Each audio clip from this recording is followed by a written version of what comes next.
Hey everyone, I'm Ian. And I'm Nicole. And welcome to another dividend stock investing video. We want to share some quick tips on how to invest in dividend stocks as a family. Tip number one, think about making dividend stock investing a family affair. And so all four members of our family, myself, Nicole, our two kids as well, individually own dividend stocks. And the reason for this is that each member of the family can actively participate in the management of those dividends, of that cash flow. And so all of you out there know I own so many dividend stocks like Johnson & Johnson and PepsiCo, Starbucks, McDonald's, many others. But you may not know that our kids each own the Hershey Company, for example. That's one of their favorites. And Nicole manages her own portfolio of dividend stocks as well. Yes, I have Target and Nestle. Yeah, and so we love investing in dividend stocks, all of us, and we all take a lot of pride managing those individual positions and keeping up with the cash flows and the business fundamentals of the various positions in which we invest. And so, Nicole, point number two, family investing tip number two. Yeah, it's actually investing in your health. So Ian and I, for many years, were so focused on our careers, and that was it. Working, and maybe we exercised 1 or 2 days a week. And this year, the past few months, we've really invested in our health. So for us, we joined a local gym, F45, which is a high-intensity training, 45-minute training class, and it's become part of our life. We've invested in our health. So we spent the money on paying on this monthly membership, and what we do every day is when we go to F45. In fact, we actually got an award at the F45 Challenge, which is a fitness challenge within the gym.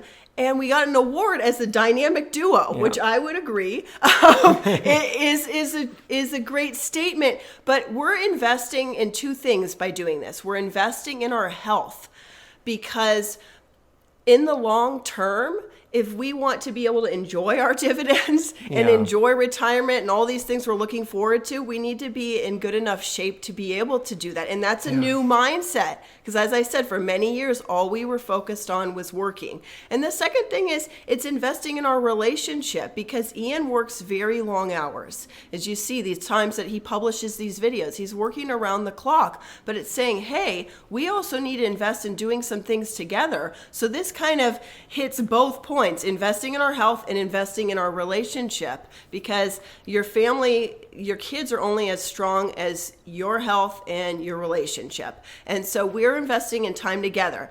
And so I realized that this exact formula might not make sense for everybody. If you work in healthcare, if you have different hours, you might not be able to go to a gym, but maybe it's saying, hey, all of us are going to go on a family walk in the evening. Or another thing that we did, and we kind of embarrassed our son doing this, but it's again, setting a good example. We've been traveling a lot this year. When we were at the airport for a connecting flight, we were doing lunges. Our daughter was on the ground doing push-ups, even though the ground's pretty dirty in the airport. But we were doing lunges, we were doing squats, and we're saying, hey, we're investing in our health. And what we found is after we exercise, we feel better, and we actually have more energy to work and to go about the things that are important to us. Yeah. So that's the second point that's been important for us is investing as a family. And I think this is really important because all of you out there know, and I see it firsthand, it takes so long for the dividend snowball to really take hold, especially when you're trying to utilize a dividend snowball to support an entire family, a family of four in our economy these days where inflation has been pretty aggressive. And so what we have both realized is that, well, one, we want to set a good example for our kids and we want to feel good and have that time together, but also this investment in the healthcare, in our own health, it makes sure that in the long run, we're going to be there to really enjoy those dividends for so many decades to come. And so tip number three, or point number three for these fun tips for families to invest would really be around our children and motivating them with chores around the house and allowing them the opportunity to earn money. And so I'd like Nicole actually to speak to that one a bit. Yeah, I mean, I think a lot of times parents, it's like, well, especially Ian, he's a perfectionist. It's like, well, I'd rather just do this myself because, than have it done incorrectly. But I think it's changing changing that mindset and going, even if it's not done perfectly, let's get the kids involved and make sure that they help. Like, it's a lot of work doing the laundry. I don't like having to do laundry for everybody and fold all the clothes, but guess what the kids can do? They can match up the socks for everybody. They can do things like that even at a young age. Even at a young age, you can give a kid a cloth and say, hey, dust the floorboards. That's close to the ground. So we're really trying to show them with small tasks how to earn money and also contribute to the family. And that, hey, if you want nice things, that involves everybody helping and everybody pitching in, and everybody's contributions matter. Yeah. And because the kids both own dividend stocks, when they do earn money, and it takes time for it to add up to enough to actually buy stock, but when they do earn money, we encourage them to at least take a portion of their earnings. We're trying to ingrain this mentality that when you earn money, not all of it should go to toys, not all of it should go to fun, but some of it, a good chunk of it, should go and be earmarked towards investing for the future. And we're trying to instill in them that discipline that investing in dividend stocks is important, and that investing that hard-earned money makes sense rather than spending all of that money. And so for another tip, this is tip number 4. One thing we try to always do as a family is really just look at the companies that we own as a family and kind of spot them out in the wild. And so one fun example is just my son today. We were having him do some Swiffering around the house. And of course, Swiffer is a product of Procter Gamble. And Procter Gamble is one of the larger positions that our family owns. And so just trying to take those learning moments and share with our kids, hey, we actually own stock in this company, and this is the kind of product that they make, and this is why the product is valuable out there. This is why we invest in these types of companies, and trying to take these learning moments even to talk about unit economics, that, hey, how much do you think it cost Procter & Gamble to make this sheet of Swiffer, and how much do you think they sell it for? What are their profit margins? And trying to share with the kids why it is so beneficial financially to invest in these dividend companies. Of course, when we go somewhere like Starbucks as a family, they know that that's another position that we own as well, and really trying to share with them that, hey, these are the companies that we invest in as a family, so that there's this level of excitement that's built that, hey, investing is not boring. Investing is not just putting my money, I'll never see it again, it's going to take so long, but really being excited that, wow, I own a piece of this product or of this company that we cherish so much. And so let me just even say something on that. Like, Ian mentioned Starbucks, and he talks about Starbucks all the time, but one thing that you may not know is Ian, he doesn't like to dress up for Halloween. He's not a fan of that. But when I said, hey, the kids' school is having a trunk or treat, let's do Starbucks, he was all in because it's his investment. Yeah, and yeah. I even got him a name tag on Etsy that says his name, and then below it says investor. And that made the kids feel proud too. Yeah. It's like, hey, we're making this themed car Starbucks, not only because we love Starbucks and he's addicted to coffee and all of that kind of fun stuff, but because our family has a big investment in this company.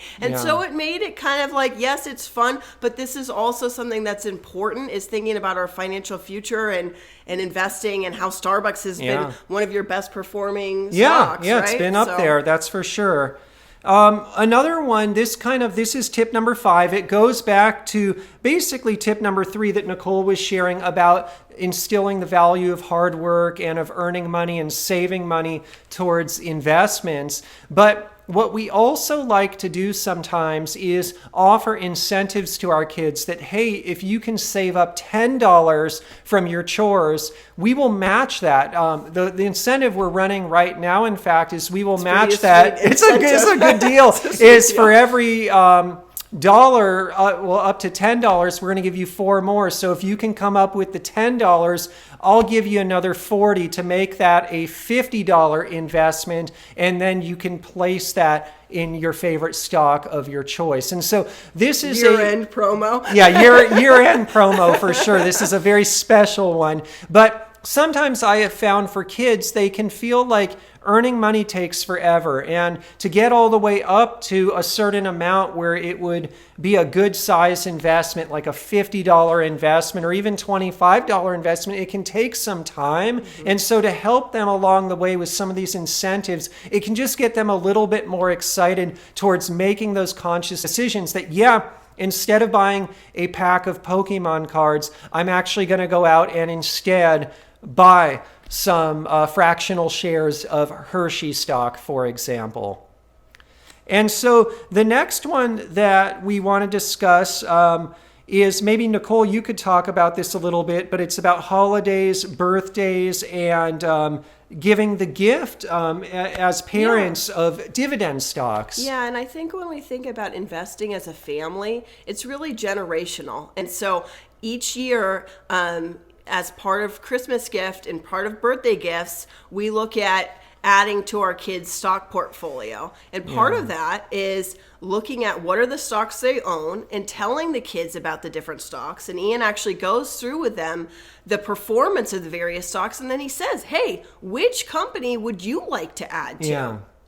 Yeah. And we will try to take their suggestion into advisement, or if they're suggesting, I want to put it in this one and this stock looks a little bit overvalued, it's probably not that big of a deal because their time horizon is so far in the future that overvalued, undervalued, that concept may not make as much sense as for someone who's trying to buy to kind of utilize the dividends sooner. But also I try to point them in the right direction. I was like, that one's good, but have you thought about this one as well? Because this one is undervalued. And so you start teaching these basic concepts of investing. And also, I just use it, or we both use it as a opportunity just to talk about money, because sometimes we get questions in this process like, hey, when can I use that money? Or can I start tapping into that money to buy Pokemon cards or different toys? And we try to instill in the kids that, like, look, you really don't want to tap into it because you're going to need that money when you're older. When you're my age, do you want to be working the kind of hours I am, or do you want to have a more balanced lifestyle? Do you want to enjoy life? And so we're trying to teach them really to hold on to those stocks,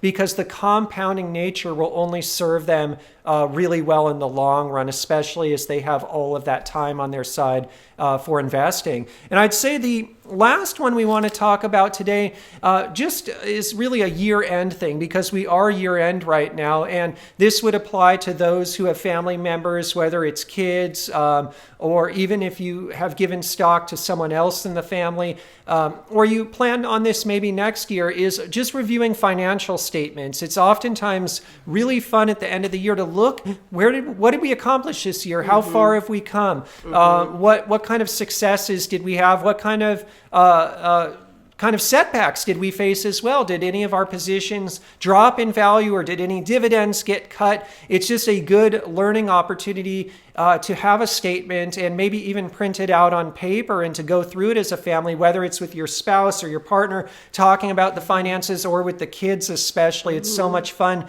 when they're starting to learn about numbers in school and they're learning about math in school, and to try to even challenge them with different numbers. Absolutely. And so these were our fun tips for today. We hope you enjoyed the video. And Nicole and I both thank you for watching. We look forward to seeing you in the comments section below. If you have any fun family tips for investing in dividend stocks that we did not mention today, please share them in the comments, because the whole community would always benefit from that knowledge. And we really appreciate that. If you enjoyed the video, don't forget to click that like button. And before we go, in terms of a full disclosure, we own the stocks mentioned today. So we're long Johnson & Johnson, Starbucks, Pepsi, McDonald's, which are tickers SBUX, J&J, PEP, MCD. Our kids are long Hershey, ticker HSY, and then Nicole's long Target and Nestle, TGT, NSGRY. And maybe we'll do some more fun follow-up videos. If you'd want to hear more from Nicole, please. It's been a couple years since I've been in a video, so you can be honest and say, yes, be in some more, or we'll stick with Ian. I'm sure everyone would want to hear more. And so please put in the comments. before we go also, in terms of a friendly disclaimer, today's video, it's not investment advice. We're just sharing our journey for fun and entertainment. It's possible to lose money in the stock market. So before you do invest, please consult your licensed financial advisor. We're just sharing our journey here for fun and entertainment. All right, everyone. Thank you for watching, and we'll see you in the next dividend stock investing video.